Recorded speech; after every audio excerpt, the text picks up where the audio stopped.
অবশেষে শোকজ নোটিশের লিখিত জবাব দিয়েছেন বিসিবি পরিচালক এম নাজমুল ইসলাম। এই ইস্যুতে আজ এক জরুরি সভায় অংশ নিতে বিসিবিতে উপস্থিত হন তিনি।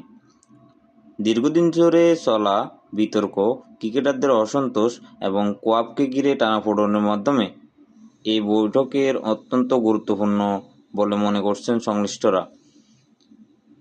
সভা সূত্রে জানা গেছে, কোয়াব কমিটির কাঠামো নিয়ে বড় সিদ্ধান্ত আসতে পারে। বিশেষ করে সেন্ট্রাল কন্ট্রাক্টে থাকা ক্রিকেটারদের কোয়াবের কার্যনির্বাহী কমিটিতে না রাখার বিষয়টি আলোচনায় রয়েছে।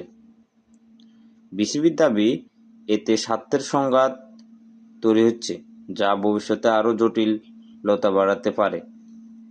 অন্যদিকে ক্রিকেটারদের একটি অংশ মনে করছে, কোয়াব থেকে জাতীয় দলের ক্রিকেটারদের সরিয়ে দিলে খেলোয়াড়দের কণ্ঠস্বর দুর্বল হয়ে যাবে। ফলে এই সিদ্ধান্ত হলে নতুন করে বিরোধের আশঙ্কাও থাকছে। সব মিলিয়ে বিসিবি এই জরুরি সভায় কী সিদ্ধান্ত আসে সেটির দিকে তা এখন পুরো কি। সব ধরনের খেলার খবর পেতে সাবস্ক্রাইব করুন। সঙ্গে থাকুন খেলার পাতার।